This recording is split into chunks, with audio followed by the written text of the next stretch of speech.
உண்மையை திரிக்கிறது தான் ஊடகாரமா? அது ஒரு நேர்மை வேண்டாமா ஊடகத்துக்கு? இவர் கருத்து சொல்ல உரிமை இருக்கு, ஆனா பதற்றத்தை உருவாக்குறதுக்கும் ஒரு புலனாய்வு நடக்காத போது வண்டியில போய் மோதுனதுங்கிறது என்ன ஆதாரம்? வண்டியில மோதுனதுங்கிறதுக்கு ஆதாரம் காட்ட சொல்லுங்க, நான் மன்னிப்பு கேட்கிறேன். எல்லா சேனல்லையும் செய்தி வந்ததுல ஏன் வேற சேனல்ல நான் சொல்லல? இந்த டிவிக்காக தொடர்ந்து பல வருஷமா ஒரு சைடு எடுத்து ஒரு அவதூறு பரப்புறதுலையும் வதந்தி பரப்புறதுலையும் சமூக பதற்றத்தை ஏற்படுத்துறதுலையும் குறியாருக்கு செயல்படுறாங்க. திரும்ப திரும்ப செய்யறாங்களா? மறுபடியும் போய் ஒரே ஆள் போய் அவங்கள்ட்ட பேட்டி எடுக்கிறது, இவங்கள்ட்ட பேட்டி எடுக்கிறது, ஒரு 3-4 பேர்ட்ட பேட்டி எடுத்து அது அவங்க சமூகத்தெல்லாம் பேர சொல்லி திருமாவளவன் அடிக்க சொன்னாரு பேட்டி வாங்கி போடுறாங்க. என் வண்டி நகர்ந்துருச்சு, அந்த மொத்த செகண்ட்ஸே பாருங்க, 30 செகண்ட் 40 செகண்ட்ஸ் தான் நடந்திருக்கும். சுத்தி சூழ்ந்து நின்றுட்டாங்க வண்டிக்கு முன்னால. அங்க என்ன நடக்குதுன்னு தெரியாது, நான் உள்ள உட்காந்து இருக்கும்போது. அந்த மாதிரிலாம் நான் விட்டுட்டு ஒரு ஆள் கிடையாது. பிரச்சனை டக்குன்னு ஸ்பாட்ல இறங்கிடுவேன் நான்.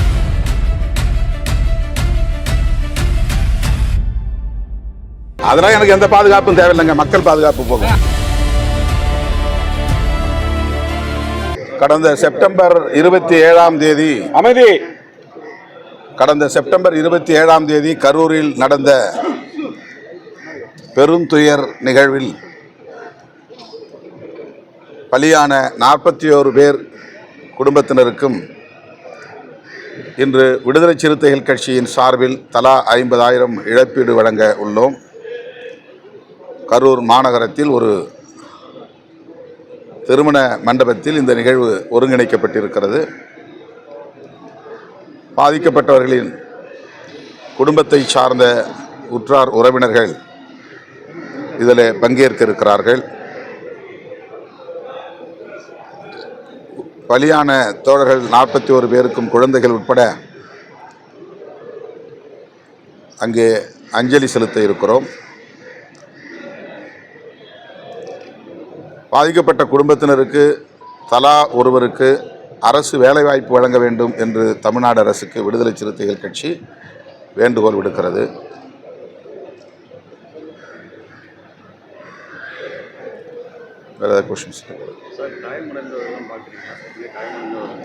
உயிரிழந்தவர்களுக்கு மட்டும்தான் உதவி செய்கிறோம். யார் பவுன்சர்? யார்? நம்ம தொண்டரணி, நம்ம கட்சி தொண்டை வந்திருக்காங்க. அவங்களாம் யாராவது வந்திருப்பாங்க. அந்த மாதிரிலாம் எதுவும் கிடையாது. நம்ம கட்சி தொண்டர்கள். தொண்டரணி எப்பவுமே கருப்பு உடை உண்டு. இங்க தொண்டரணி வந்திருக்காங்களா? கரூர்ல இருந்து வந்திருக்காங்களா? தீரனா பவுன்சர் கிடையாது. அவங்க நம்ம கட்சி தோழர்கள், கட்சி தொண்டரணி பொறுப்பு. இந்த எஸ்ஐடி விசாரணை வேணாம், சிபிஐ விசாரணை வேணும், தாவை கேஸ் போட்டுருக்காங்க. எனக்கு உச்சநீதிமன்றம் சில கருத்துக்களை வந்து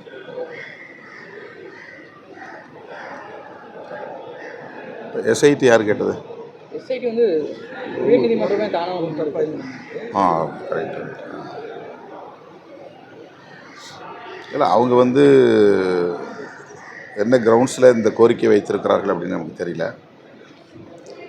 இதை நெரிசல் சாவு அப்படின்னு பொதுவாக எல்லோரும் சொல்லக்கூடிய நிலையில் அது நெரிசலால் ஏற்பட்ட சாவு இல்லை, புறநிலை தூண்டுதலால் நேர்ந்த சாவுகள் என்று அவர்கள் கருதுவதாக தெரிகிறது. அதனால்தான் இதை திசை திருப்ப பார்க்கிறார்களோ என்ற ஒரு விமர்சனமும் கூடவே எழுந்தது. விடுதலை சிறுத்தைகளும் அந்த விமர்சனத்தை வைத்தோம். நெரிசல் சாவு பிறரால் தூண்டப்பெற்று நடைபெறக்கூடிய ஒன்று அல்ல.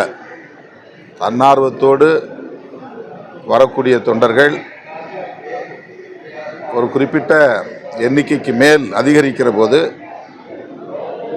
பல்வேறு சம்பவங்களில் நிகழ்ந்திருக்கின்றன. மகாமக நிகழ்விலே நடந்திருக்கிறது, கும்பமேளா நிகழ்விலே நடந்திருக்கிறது, பெங்களூர் என்று கருதுகிறேன் ஒரு கிரிக்கெட் விழாவின் போது நடந்திருக்கிறது, ஆந்திராவிலே அல்லு அர்ஜுன் திரைப்படம் பார்க்க போன போது அவரை பார்க்க வந்த இடத்துல அது போன்ற ஒரு சம்பவம் நிகழ்ந்திருக்கிறது. இதுபோல கூடுதலான மக்கள் ஒரு இடத்திலே திரளுகிற போது, அந்த எண்ணிக்கை அதிகரிக்கிற போது அவர்களுக்குள்ளாக ஏற்படுகிற நெரிசலில் ஏற்படுகிற ஒரு துயரம் இது.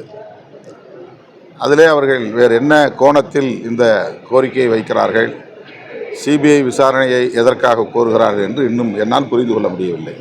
இப்போ பாஜக தலைவர் என்ன சொல்லியிருக்காருன்னா, அங்கே விஜய் வந்து அங்கே போனால் அவரை வந்து கொல்ல வாய்ப்பு இருக்குது அப்படிங்கிற மாதிரி வந்து சொல்லியிருக்காரு. ஏற்கனவே கொலை நடந்திருக்கு, இவர் போனால் இவரையும் கொலை செய்ய வாய்ப்பு இருக்குது. இல்லாத பொல்லாத கதைகளை கட்டுக்கதைகளை பேசுவதே அவரது வாடிக்கையாக இருக்கிறது. கற்பனையாகவும் யூகமாகவும் பல செய்திகளை அவர் பரப்புகிறார். அரசியல் செய்ய வேண்டும் என்பதிலே யாருக்கும் மாற்று கருத்து இல்லை. ஆனால் சமூக பதற்றத்தை ஏற்படுத்துவதில் அவர் குறியாக இருக்கிறார். தமிழ்நாட்டை பொறுத்தவரையில் மாநில தலைவராக நயினார் நாகேந்திரன் அவர்கள் நியமிக்கப்பட்டு பல மாதங்கள் ஆகின்றன. ஆனால் இன்னும் அண்ணாமலையே தான் தலைவர் என்கிற மனநிலையில் ஏதோ பேசிக்கொண்டிருக்கிறார். விஜய் அவர்களுக்கு இங்கே என்ன ஆபத்து ஏற்பட இருக்கிறது என்று நம்மால் புரிந்து கொள்ள முடியவில்லை. அவர் மக்கள் செல்வாக்கோடு இயங்கக்கூடிய ஒரு தலைவராக இருக்கிற சூழலில் அவருடைய உயிருக்கு ஆபத்து விளைவிக்கக்கூடிய அளவுக்கு என்ன சூழல் இங்கே நிலவுகிறது, அண்ணாமலை தான் விளக்க வேண்டும். சார், நிறைய கோரிக்கைகள் வைக்கிறார் நீதிமன்றத்தில். விஜய் பின்னாடி யாரும் வரக்கூடாது, வந்தால் தடியடியெல்லாம் நடத்தலாம், அந்த மாதிரி இதெல்லாம் கூடாது. எதுக்காக அவர் அந்த மாதிரி என்ன கோரிக்கை வைக்கிறார்? நிறைய இந்த மாதிரி கூட்டம் எப்படி தொடரக்கூடாது, கரூருக்கு பந்தோபஸ்து கொடுக்கணும், கூட்டம் ஏதாவது நெருக்கடி அந்த மாதிரி நெரிசல் இருந்துச்சுன்னா தடியடி கொடுக்க நடத்துறதுலாம் அந்த மாதிரி தரணும், அந்த மாதிரிலாம் நிறைய சொல்லியிருக்காரு. அதை நீங்கள் எப்படி பார்க்குறீங்க? அது இந்த நெரிசல் சாவுக்கு பிறகு ஏற்பட்ட ஒரு அனுபவம், ஒரு படிப்பினை. ஆகவே அப்படி அவர் கோரிக்கையை வைப்பதில் ஒன்றும் தவறில்லை. உச்சநீதிமன்ற நீதிபதிகள் சொல்லியிருக்காங்க, அமர்வு நீதிமன்றம், அதாவது சென்னையில் மதுரையில் வந்து உயர்நீதிமன்றத்தில் வந்து வழக்கு இருக்கிறப்ப அவங்க எப்படி விசாரிச்சாங்க, அதையும் கேள்வி எழுப்பியிருக்காங்க. மதுரை உயர்நீதிமன்றத்தில் டிவிஷன் பெஞ்சில் விசாரணை நடக்கும்போது சிங்கிள் ஸ்டேஜ் எப்படி சென்னையில் விசாரிக்கலாம், கரூர் ஜூரிஸ்டிக்ஷன் வந்து மதுரைக்கு சேர்ந்தது, அதனால் அப்படி கேட்டிருக்காங்க. அது அவங்களுக்கும் நல்ல விஷயம். இல்லை, அண்மை காலமாக இதுபோல் ஜூரிஸ்டிக்ஷன் மாதிரி விசாரிக்கிற நிலையை நாம் பார்க்கிறோம். நீதித்துறையில் இது போன்ற நடவடிக்கைகள் எந்த பின்னணியில் நடக்கின்றன, சட்டப்பூர்வமாகத்தான் இவை நிகழ்கின்றனவா என்று தெரியவில்லை. இந்த கேள்விக்கு உரிய நீதிபதிகள் தான் விளக்கம் தர வேண்டும். அவர்கள் எந்த அதிகாரத்தின் அடிப்படையில், எந்த சட்ட பின்னணியில் அதை செய்தார்கள் என்பதை அவர்கள் தான் விளக்க வேண்டும். அதிமுக தாவேகா கூட்டணி ஏற்படுறது ஒரு பேச்சு போயிட்டு இருக்கு சார். அப்படி அந்த கூட்டணி ஏற்பட்டால் திமுக கூட்டணி கட்சிகளோட வெற்றி வாய்ப்பு ஒரு தேர்தல் எப்படி இருக்கும்? இல்லை, இது வந்து ஒரு யூகமான கேள்வி. அதிமுக தரப்பிலே பரப்புகிற ஒரு வதந்தி. அவர்கள் ஏற்கனவே பாஜகவோடு கூட்டணியில் இருக்கிற போது தமிழக வெற்றி கழகம் அந்த அணிக்கு எப்படி வரும் என்ற கேள்வி எழுகிறது. ஏனென்றால் பாஜக எங்களுடைய கொள்கை எதிரி என்று விஜய் அவர்கள் ஏற்கனவே அறிவித்திருக்கிறார். அப்படி என்றால் பாஜக, அதிமுக, தாவேக ஆகிய கட்சிகள் கூட்டணியில் இருக்குமா, அல்லது பாஜகவை கழற்றி விட்டுவிட்டு அதிமுக வெளியேறுவதற்கு தயாராக இருக்கிறதா என்ற இன்னொரு கேள்வியும் எழுகிறது. எனவே அதிமுக தலைமை ஒரு கூட்டணிக்கு கூட நம்பத்தகுந்த அந்த நம்பிக்கையுடைய அல்லது நம்பகத்தன்மையுடைய ஒரு கட்சியா என்ற கேள்வி இயல்பாக எழுகிறது. பாஜகவை கழற்றிவிட்டு அதன் பின்னர் தாவேகாவோடு கூட்டணி வைக்க அவர்கள் தயாராக இருக்கிறார்களா? இந்த கேள்வி எழுகிற போது அவர்களின் நம்பகத்தன்மையும் கேள்விக்குள்ளாகிறது. கடந்த 6ஆம் தேதி இபிஎஸ் விஜய் சந்திப்பு நடந்ததாக ஒரு பேச்சு. அதான், அது ஒரு யூகம் தானே. சந்திச்சாங்கன்னா சொல்லுங்கள், சந்தித்த பிறகு பேசுவோம். இப்போ வாகனம் மோதினதில் பிஜேபியோடைய தலையீடு இருக்குது, அவங்களுடைய சதி இருக்குன்ற மாதிரி சொல்லியிருக்கீங்க. எந்த அளவுக்கு? அண்ணாமலை முந்திரிக்கொட்டைத்தனமாக இதில் வந்து விமர்சனம் செய்தது, எங்கள் மீது வழக்கு பதிவு செய்ய சொன்னது உள்நோக்கம் கொண்டது. அதாவது இருசக்கர வண்டியின் மீது என்னுடைய கார் மோதியது அப்படிங்கிறதுக்கு எந்த ஆதாரமும் இல்லை. ஆனால் அவர் வந்து இருசக்கர வண்டியை நிறுத்திவிட்டு எங்கள்கிட்ட வந்து சத்தம் போட்டதுக்கு ஆதாரம் இருக்குது. அவரை எஸ்கார்ட் போலீஸ் போய் நீங்கள் ஒதுங்கி போங்கன்னு கேட்குறாங்க, அவர் போக மாட்டேங்கிறாரு. அதன் பிறகு அங்கே இருந்த எங்கள் இயக்கத்தோழர்கள், தம்பி ஒதுங்கி நில்லுங்க, தள்ளி போங்கன்னு சொல்கிறாங்க, அவர் போக மாட்டேங்கிறாரு. அந்த இடத்துல நின்று வீம்புக்கான ஒரு விவாதத்தை நடத்துகிறார், வாக்குவாதம் பண்ணுறாரு. அப்போ வண்டியை வந்து நீ முன்னால் தள்ளிப்போ அப்படின்னு அவரை சேர்த்து தான் தள்ளுறாங்க. ஆனால் அவர் கையை விட்டுறாரு. அந்த வண்டி இன்னொரு உண்மை என்னென்னா, அந்த வண்டி எங்கள் கட்சிக்காரன் வண்டி, விடுதலை சிறுத்தைகள் கட்சியை சார்ந்த ஒரு தம்பியின் வண்டி. அந்த வண்டியை அவர் 12:30 மணிக்கு எனக்கு வந்து ஒரு இடத்துக்கு போகணும் வேணும் கொடுங்கன்னு சொல்லி வாங்கியிருக்கிறாரு. ஆனால் 12:30 மணிக்கு அந்த இடத்துல இருந்து அவர் போகல. 2:30 மணிக்கு நான் நிகழ்ச்சி முடிச்சுட்டு வரும்போது தான் அந்த வண்டி எடுத்துகிட்டு வராரு அவர். முன்னால் யாருமே இல்லை, எந்த டிராஃபிக்குமே இல்லை. நினச்சிருந்தா ஒரு சரன்னு வேகமாக போயிருக்கலாம், அல்லது இடது பக்கத்தில் நிறைய இடம் இருந்துச்சு, இடது பக்கத்தில் அவர் ஒதுங்கி போயிருக்கலாம். அல்லது வண்டியை பார்த்த பிறகு ஒரு கட்சி கொடி யாரோ வராங்க, சரி அவங்க போட்டோம் அப்படின்னு அவர் தள்ளி நின்றுருக்கலாம்.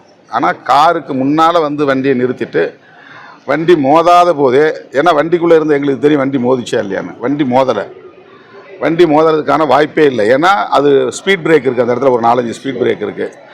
நாங்களும் அப்போ தான் நிகழ்ச்சி முடித்து 2 நிமிஷம் தான் ஆகுது, உடனே ஸ்பீடு இருக்கிறதுக்கான தேவை அங்கே இல்லை. அப்போது வண்டியே மோதவில்லை என்கிற போது அண்ணாமலை எந்த புலனாய்வு அறிக்கையை பெற்றார்? வண்டி பைக்கில் மோதிச்சுன்னு சொல்கிறதுக்கு யார் அவருக்கு உறுதிப்படுத்தியது? அவர் ஏன் முந்திக்கிட்டு வந்து விடுதலை சிறுத்தைகள்லேருந்து குண்டர்கள்ங்கிறாரு, ரவுடிகள்ங்கிறாரு? அந்த வீடியோவை வெளியிட்டவர்களுக்கும் இவருக்கும் ஏதோ ஒரு தொடர்பு இருக்கிறது. இந்த வீடியோவை வெளியிடுவதற்கு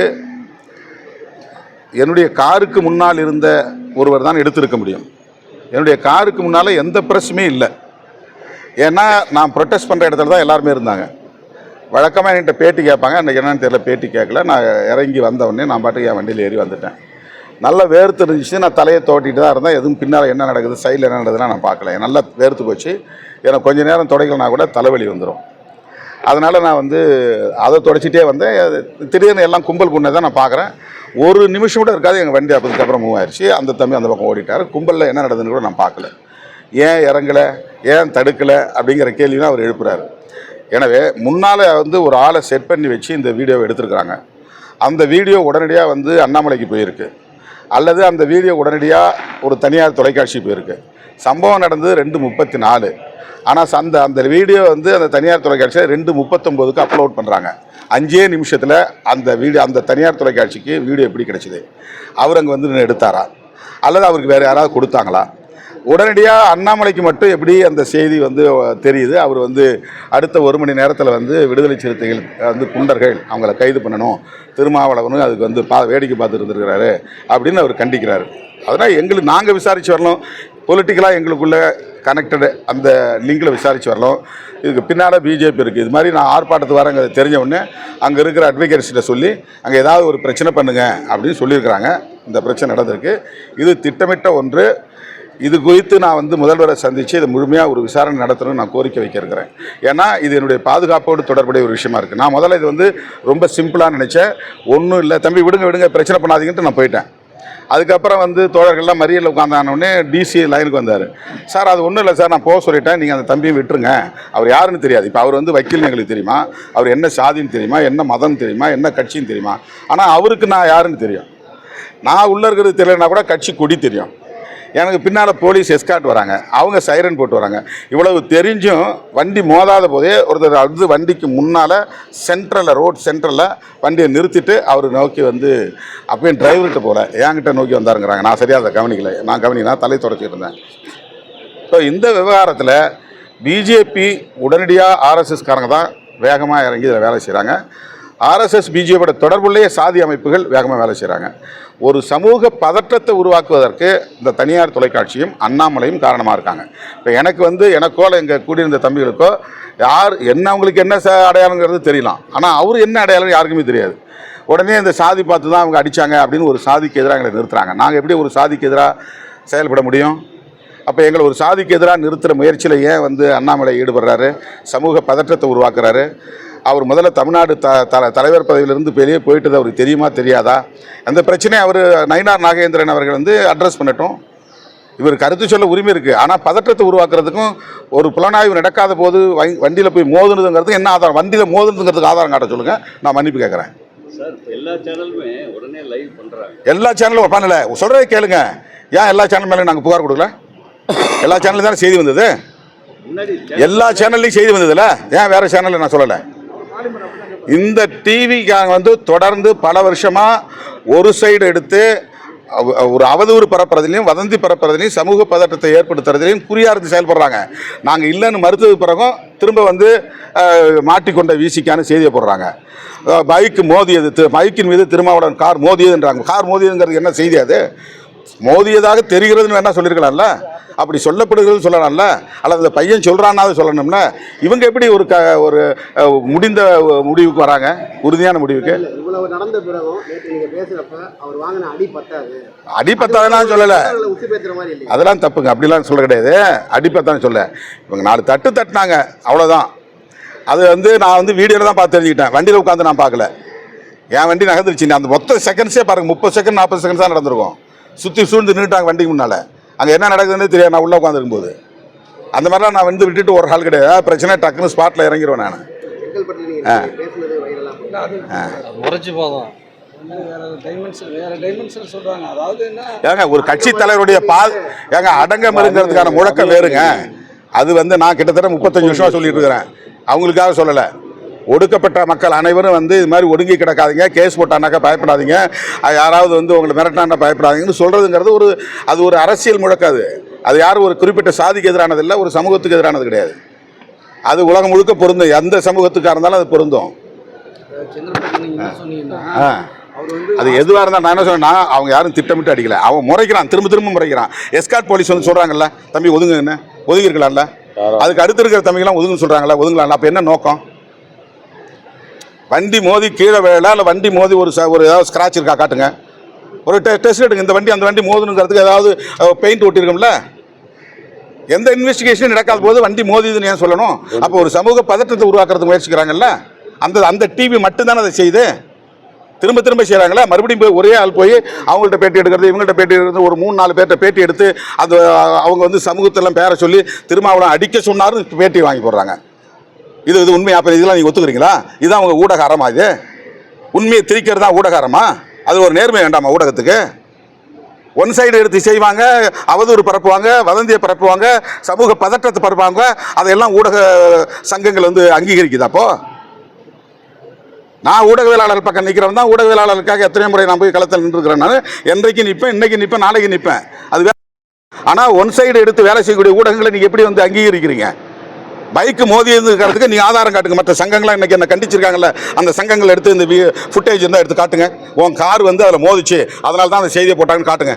நீங்கள் என்ன சொன்னாலும் நான் கேட்டுக்கிறேன், பொது இடத்துல நான் மன்னிப்பு கேட்குறேன்.